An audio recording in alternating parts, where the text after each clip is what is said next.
Hi there, it's the great and glorious, soon to be famous one day Nick Dutch back on the camera again one more time. Hi there, how the heck's it going? I do apologise for the low resolution broadcast again, but sometimes I've got time, sometimes I haven't got time, and I guess you're just going to have to accept the fact that sometimes I just have to go low resolution and just shoot the video off as quickly as I can, then upload it so that, you know, you've got basically something to watch from me today. Now, I've had a few inquiries recently from people who are developing an interest in the occult or have had an interest in the occult for quite a while. Now, obviously, on one side of things, I'm thinking to myself, like, you know, isn't that cool? There's people developing an interest in what is essentially a pretty cool subject. But on the other hand, I'm feeling a bit anxious about this because you can have a few strange experiences, and that can lead you quite rationally to believe that there's some things which can be achieved, possibly even reliably, and there may be some people out there in the world who've actually got some kind of great superior expertise at doing all of this weird supernatural stuff. Now, that might and or might not be the case. But the likelihood of you actually being able to use the occult to be able to cure any particular problem that you've got is as close to zero as it makes no real difference. Alright, that's why when I try and explain this stuff, I say that this is an experiential, experimental art form and not a hard science. If we were to go back to the definitions from Aleister Crowley, he had two main meanings to the word magic, one of which was to apply a scientific and artistic way of looking at the world to your life. So essentially you can make the right decisions about the various things that you wish to achieve, as well as your career, the things that you can do, the things you can't do, and to develop some real perspective about that. And on the other hand, there was the unempirical meaning to the word magic, which is essentially all the supernaturalist stuff, all the ritualist stuff, doing things like astral projections and forms of spiritualism. But that is unempirical, and he defined that as unempirical for a reason. Namely, there's no real way in which we can say in a hard and fast and concrete way that certain specific results can be reliably achieved. However, people within the New Age world tend to latch on to the definition of magic is the art and science of causing change to occur in conformity with the will, and applying that to the unempirical, more spiritualistic stuff, rather than actually applying that to a science, you know, the scientific and creative or artistic attitude towards the analysis of your ordinary everyday life. Now, that is a problem. All right, I've come to the conclusion that if you've got, let's say, a major health problem, and you want to use your, magic to try and cure it, it's not going to happen. If you've got a major life problem, such as serious financial difficulties or serious problems with your relationships, and you want to try and use your magic to cure it, then basically, it's not really going to happen. Now, you just got to accept that. So if you've got this feeling of anxiety that you've got to master magic or to the supernatural or yoga or whatever it is, so that you can overcome whatever this life problem that you've got happens to be. The bottom line is it's not going to happen, and you've got your priorities the wrong way around if you think that all of this magical, new age, supernatural stuff is actually going to cure you or assist you in solving the problem. Okay, even with divination, that's an inspiration-gaining tool. It's not a solution-finding tool. So you've got to make sure you get that into perspective as well. All right. Now, there's other reasons why people can get an obsession about the occult, and one of those is to try and find out about the spiritual world to provide them with a better life after death. This is in many ways no different to the people who believe that if they dedicate themselves to particular concepts of God, that they will actually go to heaven.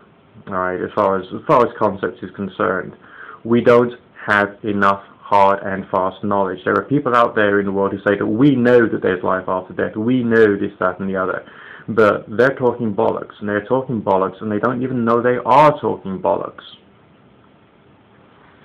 Now, why do I say that? It's because they're using the word knowledge as if it was, in the scientific sense, applied to something which is unempirical.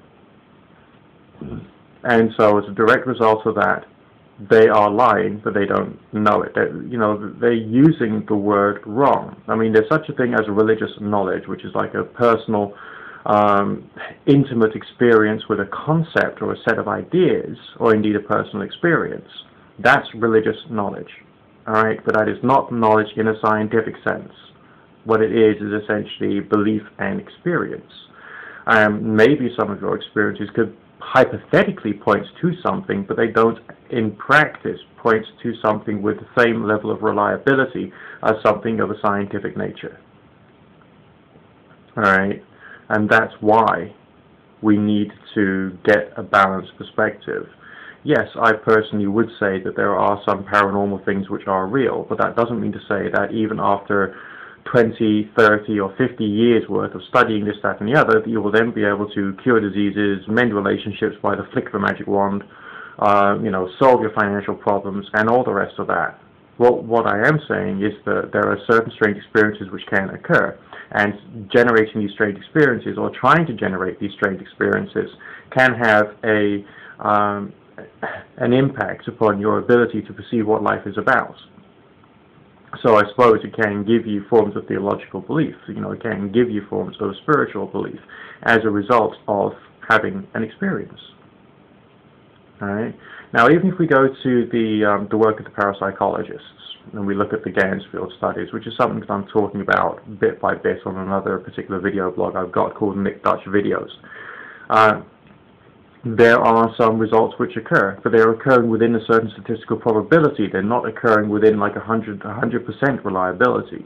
So just remember that all of these people who turn around to you and use the phrase, "it works," are also lying. And the reason that they're lying is they're suggesting that, they could turn on their mobile phone with the same reliability as them doing a work of spiritualism, occultism, or magic, which would of course be a lie. There's a certain statistical probability there, but there's not an actual hard and fast fact. So you got to get that straight into your mind. So if you're going to develop an obsession about the occult, I mean, feel free. There's nothing I can do to stop you. What I can do is try and bring you to a more rational point of view, namely strange experiences can occur.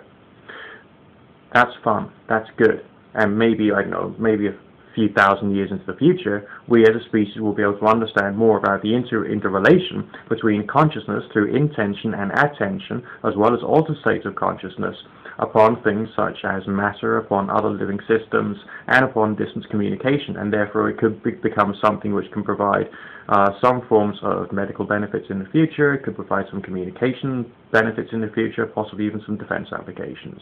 But at this present point in time, we are nowhere near there at all under any circumstances, and that's why we just got to become a little more rational, right, and just sort of step back a bit and not get too anxious about the need to achieve results or to develop this great level of proficiency in the occult arts, which some people feel can be obtained like very quickly and very easily. Alright? So chill. Don't try and cure your life problems or your afterlife problems with the supernatural. Remember that Crowley had two meanings, at least two meanings to the word magic. And the definition of science and art of causing change to occur in conformity with the will had very little to do with ritual magic, ceremonial magic, astral projection, and all the rest of that. Right, and it was much more to do with applying scientific and artistic principles to being and doing. And that's something that a lot of occultists forget.